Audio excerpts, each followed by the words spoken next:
Frères et sœurs, ce que vous allez entendre va vous bouleverser. Des signes apparaissent, des témoignages se multiplient, des miracles inexpliqués par la science se produisent autour d'un homme humble, discret, mais dont le nom circule dans les cercles spirituels comme une onde divine. Est-ce lui? Est-ce l'élu attendu depuis des siècles? L'imam al-Mahdi serait-il déjà parmi nous? Abonnez-vous dès maintenant à La Foi islamique pour ne rien manquer des révélations que nous partageons chaque semaine. Chaque clic peut changer une vie. Entrez avec nous dans cette enquête spirituelle. Bismillah ar-Rahman ar-Rahim. Ô Allah, Seigneur des mondes, lumière des cieux et de la terre, fais descendre sur nos cœurs la sagesse et éclaire nos regards dans ces temps troublés. Ya Rab, montre-nous la vérité comme étant vérité et accorde-nous la force de la suivre. Partie 1. L'homme qui ne dort jamais sans prière. Il y a des endroits que même Google Maps ne référence pas. Des petites bourgades reculées où le vent murmure plus fort que les voix humaines. C'est dans l'une de ces villes oubliées que réside un homme dont le quotidien défie la logique ordinaire. Il vit simplement dans une maison sans luxe, sans décor. Mais l'atmosphère qui entoure sa demeure, elle, est imprégnée d'une intensité que l'on ne retrouve nulle part ailleurs. La nuit, pendant que la ville dort, les étoiles semblent se pencher un peu plus bas. Et c'est là, dans le secret des heures sombres, qu'il commence. La prière, longue, intense, continue. On dit qu'il ne dort que par fragments. Certains affirment même qu'il ne dort pas du tout, pas par orgueil, pas par rigueur excessive, mais comme s'il n'en avait pas besoin, comme si le repos de son âme passait par la proximité avec le Créateur et non par les heures passées allongées. Un homme raconte qu'il passait devant chez lui une nuit, vers 3 heures du matin. Il entendit des sanglots doux, puis des paroles en arabe si pures, si profondes, qu'il crut entendre le Coran récité par un ange. Pourtant, personne n'était là, sauf lui, seul dans sa pièce, prosterné. Les habitants du quartier ne parlent pas beaucoup de lui. Ils n'osent pas. Mais dans leurs yeux, il y a ce respect en abo silencieux qu'on réserve aux saints. Les enfants s'arrêtent de jouer quand ils passent. Les vieillards baissent la tête. Même les chiens s'assoient quand ils s'approchent. On raconte qu'un jour, il s'est assis près d'un arbre fané et que 3 jours plus tard, cet arbre a refleuri. D'autres disent qu'un enfant très malade s'est endormi dans ses bras et s'est réveillé guéri. Mais lui, il ne dit rien. Il n'élève jamais la voix. Il sourit rarement, mais quand il le fait, on jurerait que le soleil se lève plus tôt.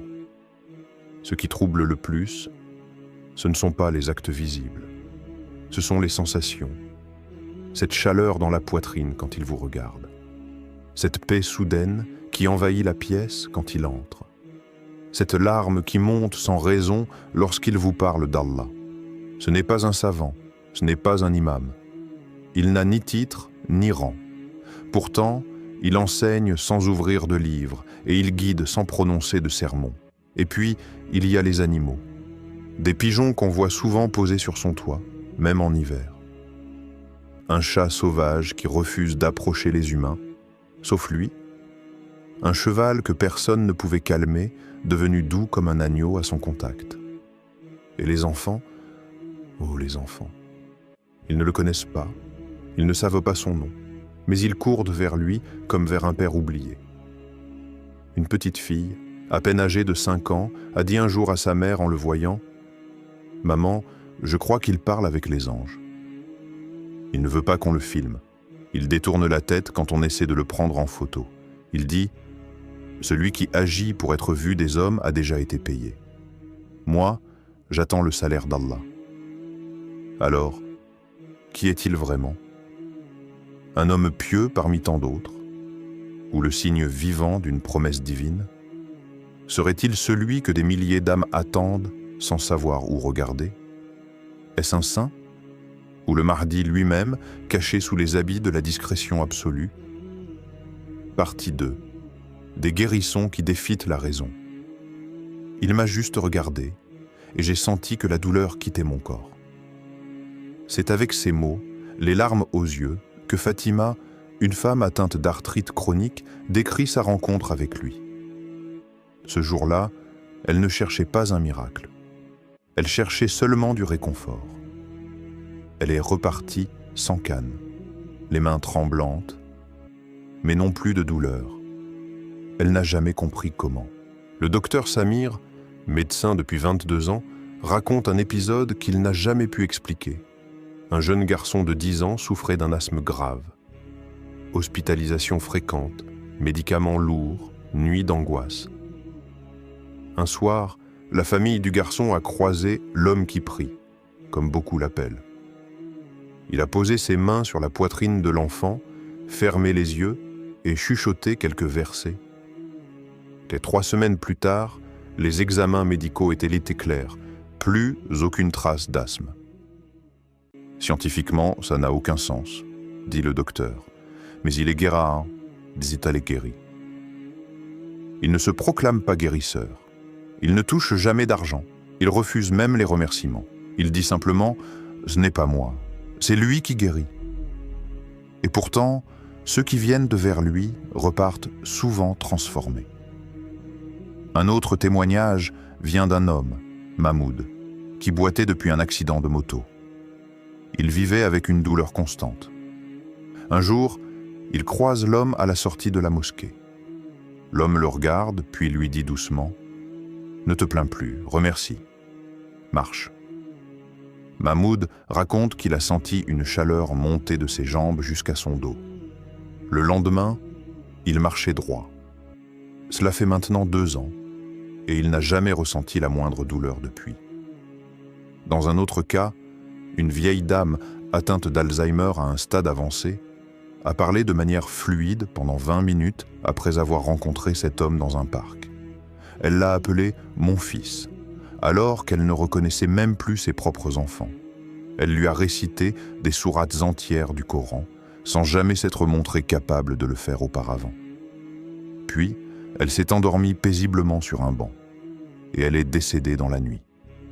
Sa famille parle d'un dernier cadeau, d'un adieu lumineux. Les guérisons ne sont pas seulement physiques, certains disent que leurs cœurs ont été guéris. Des personnes dépressives au bord du suicide racontent avoir retrouvé goût à la vie après un simple regard ou une parole de lui. L'un d'eux confie « Je voulais en finir. Il m'a regardé et m'a dit « Tu n'es pas seul. Ton Seigneur te voit. » J'ai éclaté en sanglots. Et cette nuit-là, j'ai prié pour la première fois depuis 15 ans. Il n'a pas de cabinet, pas de diplôme, pas d'explication. Mais il y a une force qui l'entoure, invisible, inébranlable, presque palpable. Un parfum de miséricorde qui s'étend à ceux qui croisent sa route. Certains crient au charlatanisme, mais aucun n'a pu prouver la moindre supercherie. Tout est trop simple, trop pur. Il ne vend rien, il ne promet rien. Il agit, ou plutôt, il laisse agir. Et c'est précisément cela qui perturbe autant. Il ne fait jamais rien d'extraordinaire. Mais l'extraordinaire se manifeste partout autour de lui. Un érudit local, respecté de tous, a dit un jour « Je connais les signes du Mahdi. Ce ne sont pas des éclats spectaculaires, ce sont des vagues silencieuses de lumière, de guidance et de guérison. Et je ne dis pas que c'est lui. Mais si ce n'est pas lui, alors c'est son ombre. » Partie 3. Un rêve qui se répète dans le monde entier. Ce n'est d'abord qu'un murmure, une confidence entre 2 amis, une parole timide qu'on n'ose pas dire à voix haute. J'ai rêvé d'un homme. Il était vêtu de blanc, et son visage brillait comme une étoile. Puis ce même rêve commence à apparaître ailleurs. À Alger, une femme raconte à son imam qu'un homme lumineux lui a parlé dans son sommeil. Prépare-toi. Le monde va trembler, mais la lumière ne s'éteindra pas. À Jakarta, un adolescent écrit sur un forum qu'un homme vêtu de blanc l'a guidé dans un désert en feu et lui a dit « Ne crains rien, ce qui arrive est inscrit. » Au début, personne n'y prête attention. Des rêves, il y en a tant. Mais quand ces récits se multiplient, quand les mots utilisés par des gens qui ne se connaissent pas commencent à se ressembler, l'inquiétude et l'émerveillement s'entrelacent. Et puis vient le déclic, une image sur un réseau social. Un court extrait vidéo d'un homme modeste, debout dans une mosquée, le regard baissé, silencieux. Dans les commentaires, une avalanche « C'est lui, je l'ai vu dans mon rêve. Je ne connais pas son nom, mais je l'ai reconnu tout de suite. » Des messages arrivent du Brésil, de Turquie, du Sénégal, de France, du Pakistan, de l'Indonésie. Hommes, femmes, jeunes, personnes âgées, tous disent la même chose, le même rêve, le même homme, le même message. Mais comment cela est-il possible? Quel lien invisible relie tous ces cœurs qui ne se sont jamais rencontrés? Est-ce le fruit d'un imaginaire collectif? Ou est-ce l'écho d'un décret céleste qui se propage à travers les âmes des croyants, en silence, comme le vent de la fin des temps? Le prophète n'avait-il pas annoncé qu'à l'approche de l'heure, les rêves des croyants deviendraient véridiques? N'avait-il pas dit que ces songes seraient une forme de wahi, une inspiration, un avertissement? Et si ces rêves collectifs étaient justement cela, une alerte douce, mais puissante, que quelque chose de très grand approche? Dans une maison au Maroc, une mère se réveille en sursaut après avoir vu ce rêve pour la 3e fois. Elle serre son chapelet contre sa poitrine. À Londres, un converti pleure en silence après une nuit troublée, sans comprendre pourquoi la voix de cet homme l'a appelé par son prénom alors qu'il ne l'a jamais entendu dans sa vie. Et à Beyrouth, un jeune garçon de 8 ans décrit à sa grand-mère, avec des mots simples, un homme qu'il n'a jamais vu. Il était comme un soleil qui marchait. Tous ressentent la même chose au réveil, un mélange de peur et d'espoir, de bouleversement et de paix, comme si quelque chose de divin avait effleuré leur cœur pendant leur sommeil. Et à mesure que le phénomène grandit, le silence se brise. Les imams commencent à en parler dans les khoutbas. Les savants posent des questions. Certains rejettent, d'autres s'interrogent. Mais personne ne peut nier une chose. Ce rêve, cet homme, ce message, reviennent encore et encore. Un rêve? Non. Un appel. Un rappel. Un signe. Et dans les cœurs attentifs, une certitude grandit. Ce n'est pas un hasard. C'est un rendez-vous. Partie 4. Des signes cosmiques autour de lui. Ce n'était pas un rêve. Ce n'était pas une illusion d'optique. C'était une lumière, claire et immobile, suspendue dans le ciel comme un verset muet. Pas de bruit, pas de clignotement. Juste cette lueur blanche au-dessus du quartier où il priait cette nuit-là. Les premiers à la voir furent les enfants. Ils ont couru chercher leurs parents, qui sont sortis dans la rue, les yeux plissés vers le ciel. Certains ont filmé, d'autres ont simplement pleuré. Une vieille femme a dit « C'est le ciel qui regarde la terre ». Un adolescent a murmuré « J'ai senti que j'étais vu ». Depuis cette nuit, quelque chose a changé, comme si les éléments de la nature avaient commencé à écouter, à répondre, à obéir. Il y a eu cette sécheresse longue et étouffante qui accablait les récoltes. Les prières de la communauté restaient sans effet. Et puis il s'est avancé, après Salat al-Fajr. Il a levé les mains vers le ciel, pas un mot, juste un souffle entre ses lèvres.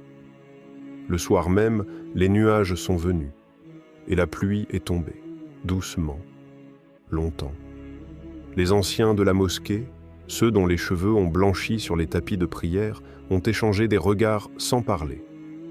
Ils savaient ce qu'ils avaient dit vu. Mais comment mettre des mots sur l'invisible? Un autre soir, un incendie s'est déclaré dans un quartier voisin. Des flammes violentes poussées par le vent. Elles ont ravagé tout sur leur passage. Arbres, murs, boutiques. Et pourtant, au centre de cette trajectoire, une mosquée modeste, en bois et torchis, est restée intacte. L'homme y priait seul, plongé dans le Qiyam. Les pompiers ont parlé d'un miracle. Les croyants ont compris en silence. Chaque détail compte.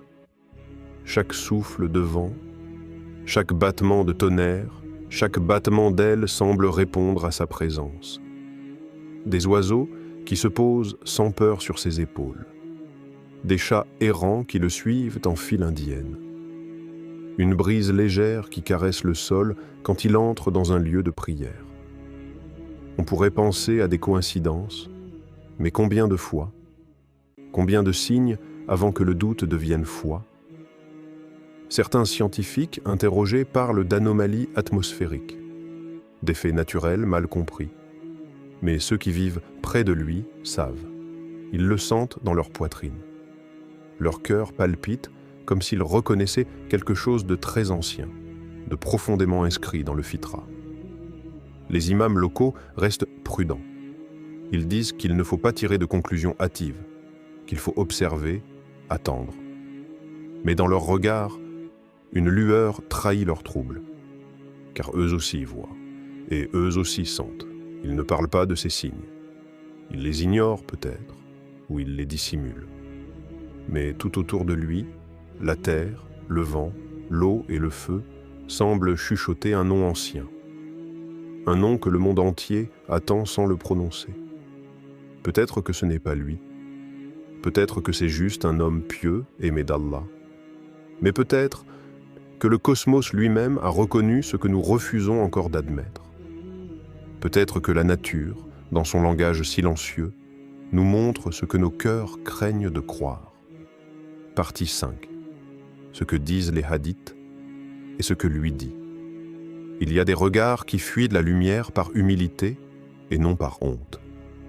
Des voix qui choisissent le silence parce que la parole serait trop lourde à porter. Et lui, cet homme que l'on croise parfois à la sortie de la mosquée, est de ceux-là. Quand on lui parle du Mahdi, il baisse les yeux, il sourit. Mais c'est un sourire triste. Il ne nie pas, il ne confirme pas. Il dit seulement « Je ne suis qu'un serviteur parmi les serviteurs d'Allah ». Mais dans cette phrase, il y a une profondeur étrange, comme s'il n'essayait pas de convaincre, comme s'il se contentait de rappeler une vérité qu'il vit pleinement, celle de l'effacement devant la grandeur divine. Et pourtant, ses gestes parlent. Sa discrétion devient message. Sa solitude devient direction. Les hadiths, eux, sont là, silencieux depuis des siècles, mais résonnent aujourd'hui avec une intensité nouvelle. Le prophète a dit que le Mahdi ne recherchera pas le pouvoir, qu'il fuira la reconnaissance, que c'est le peuple qui le reconnaîtra malgré lui et qu'il sera contraint à accepter ce que son cœur humble aurait préféré éviter. Un hadith rapporté par Abu Daoud dit que des hommes viendront à lui entre le Rukn et Maqam Ibrahim pour le forcer à accepter la responsabilité, et qu'il s'y refusera d'abord. Et lui, n'est-il pas déjà ce visage que les gens cherchent sans oser nommer?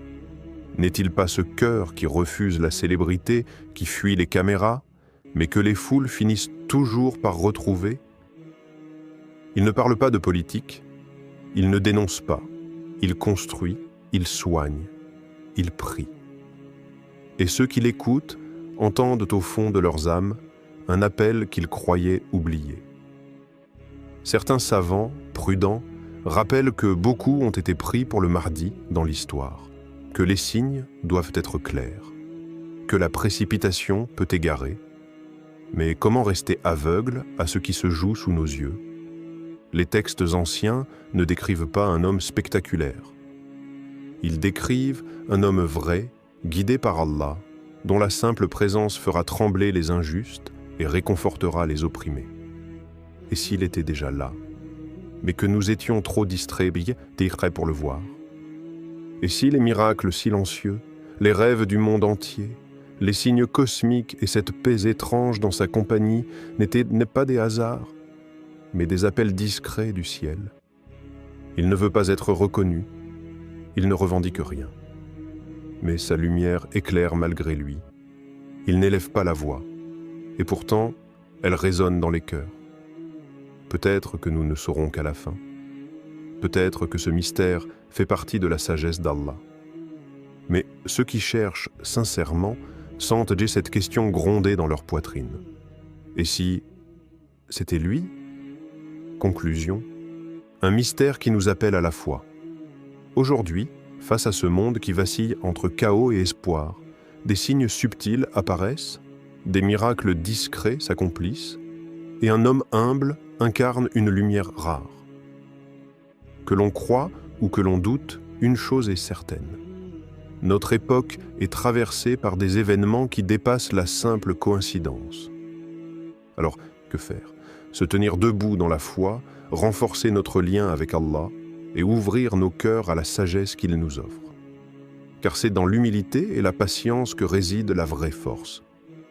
Que ce mystère autour de cet homme, que certains appellent l'imam Mahdi, soit pour nous une invitation à approfondir notre relation avec notre Créateur, à purifier nos intentions et à préparer nos âmes pour ce que l'avenir réserve.